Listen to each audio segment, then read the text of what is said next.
दोस्तों आजकल ये सवाल मेरे पास काफ़ी हद से ज़्यादा आता है कि सर मेरी पत्नी मेरे खिलाफ पुलिस थाने जा चुकी है, अब तो मुझे रखना ही नहीं है, कुछ भी हो जाए बस मेरे खिलाफ कैसे गई। मामला दो परिवार का था लेकिन पुलिस थाने तक बात पहुंच गई है, तो अब तो रखना ही नहीं, कुछ भी हो जाए, चाहे जेल जाना मंजूर है लेकिन बीबी को तो रखना ही नहीं है। ठीक है, उसके बाद में मान लीजिए कोई कोर्ट कंप्लेंट कर दी कोई महिला ने, या डीवी केस कर दिया, महिला सेल में चली गई या काउंसलिंग में कहीं भी चली गई है, शिकायत दर्ज करा दी है, तो उसके बाद में से 90% हस्बैंड के माइंड में यही बात आ गई है कि भाई साहब मुझे तो अब घरवाले को रखना ही नहीं है। क्लियर कट बात है, मेरे खिलाफ कैसे पुलिस थाने पहुंच गई। ठीक है, अब लोग यहाँ पे भी एक सवाल भी पूछते हैं कि साहब कितना परसेंट अगर पुलिस थाने में चले जाए, कोर्ट में मैटर चले जाए, तो कितने परसेंटेज पत्नी को रखना चाहिए या नहीं रखना चाहिए। तो इसका पूरा प्रैक्टिकल मैं आपको समझा देता हूँ। पूरी एंड तक अगर वीडियो को आप देखोगे तो आपके लिए काफ़ी महत्वपूर्ण ये वीडियो बनने वाला है।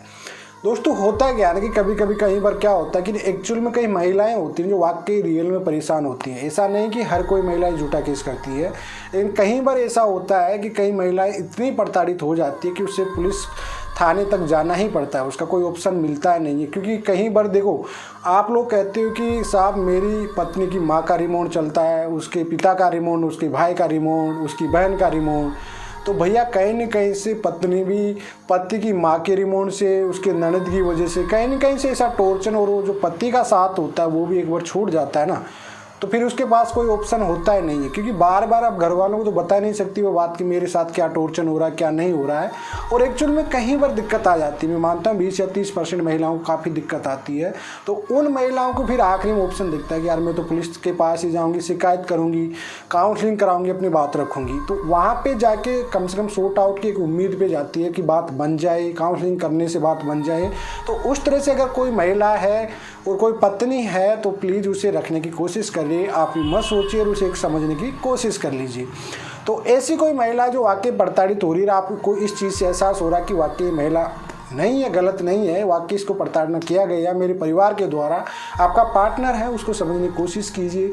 हो सकता है उसकी मिसअंडरस्टैंडिंग हो रही है, उसको कोशिश करिए, बैठ के समझाने की कोशिश कीजिए। वो पुलिस थाने तक गई है, प्यार से समझाइए, काउंसलिंग करके लेके आइए, उसको समझो कि भाई चलिए अपना पारिवारिक मामला है, घर पर बैठ के सॉर्ट आउट करेंगे। हो सकता है मेरे से कोई गलती हुई हो, तुमसे कोई गलती हुई तो सॉर्ट आउट कर लीजिए, उसे सॉरी वोरी बोल के घर पर लेके आ जाइए। लेकिन मान लीजिए कि शादी आपकी 2 महीना भी नहीं हुआ, वो डायरेक्टली ही पुलिस थाने पहुंच गई डायरेक्टली। मान लीजिए 1 साल 2 साल का रिश्ता है कि बार बार आपको धमकियां मार रही है, बार बार आपको कोर्ट में एक कंप्लेंट कर दी, फिर 6 महीने बाद दूसरी कर दी, फिर तीसरी कर दी, मतलब बार बार आपको पुलिस की धमकियां दे रही है, झूठे केसों पे धमकियां देती रहती है, बार बार आपको पुलिस कचहरियाँ घुमाने की धमकियाँ देती है, पूरे परिवार को फंसाने की धमकियाँ देती है। तो भैया ऐसी देवी जी से तो आप कोशिश कर लीजिए कि आप मत लाइए कभी भी, क्योंकि आपकी ज़िंदगी पूरी नरक बन जाएगी, फिर कोई मतलब ही नहीं है। ठीक है, क्योंकि जिसको रहना होगा ना, वो हो सकता है उससे एक बार गलती हो सकती है। एक चांस हर किसी को देना चाहिए, चाहे वो पति हो चाहे वो पत्नी हो। लाइफ में देखो भगवान भी देता है, कोर्ट भी हमेशा एक चांस देता है, ये बात आप नोट कर लेना। कोर्ट भी हमेशा इंसान को सुधरने के लिए एक चांस देता है।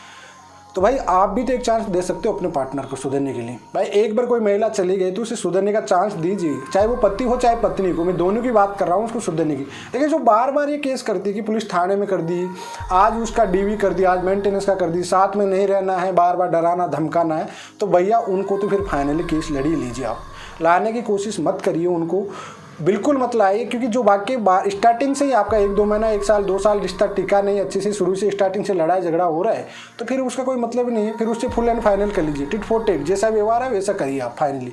फिर आराम से कहिए कि मुहतरमा आ जाइए, जो आपकी धमकी है उसको भी देख लेते हैं कोर्ट में अच्छे से। ठीक है, पुलिस थाने की धमकी देती, पुलिस थाने में भी आ जाइए आप, जहाँ भी आइए। देखो गलत नहीं होने यार, तो डरना नहीं है, चाहे वो महिला हो चाहे पुरुष हो।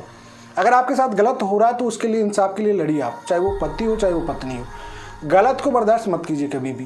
लेकिन अगर आपका थोड़ा सा झुकने से या मिसअंडरस्टैंडिंग की वजह से रिश्ता पूरा ख़राब है तो फिर झुक जाइए और उस अंडरस्टैंडिंग को आप घर पे बैठ के सॉर्ट आउट कर लीजिए। लेकिन अगर बार बार आपको प्रेशर डाला जा रहा, बार बार झूठे केसों में, रिमोट की वजह से कहना, किसी और का मानना, घर पे यहाँ पे तबाही मचाना, वो चीज़ है, सिचुएशन है। प्रैक्टिकल में जो कहना चाह रहा हूँ, आप समझदार हो आगे। तो अगर ऐसी कंडीशन आपके पार्टनर के बीच में आ रही है तो फिर आप उसे फुल एंड फाइनल कर लीजिए। जितना जल्दी हो जाए उतना अच्छा है भैया, चाहे पैसा ले दे के ख़त्म करिए, चाहे कुछ भी करिए, क्योंकि पूरी ज़िंदगी है ना नर्क बन जाएगी फिर आपकी, ये 101% है।